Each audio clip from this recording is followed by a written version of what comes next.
the news of the death of Olu of Epe came as a real shock to us this morning.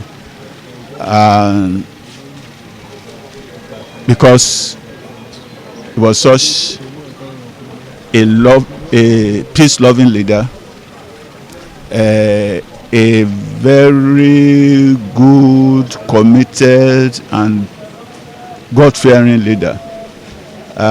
Before his ascension of the throne of Olu of Epe, he was a community leader. He was such a protective leader of the younger ones to him. When he was in the service, he did a lot to assist and support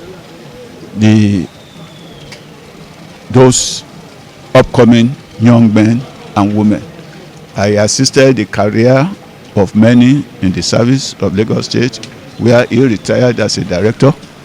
And when he became the Olu of Epe, he reigned with the fear of God. And he also always acted, in the best interest of the community. And also, all his actions were geared towards promoting peace.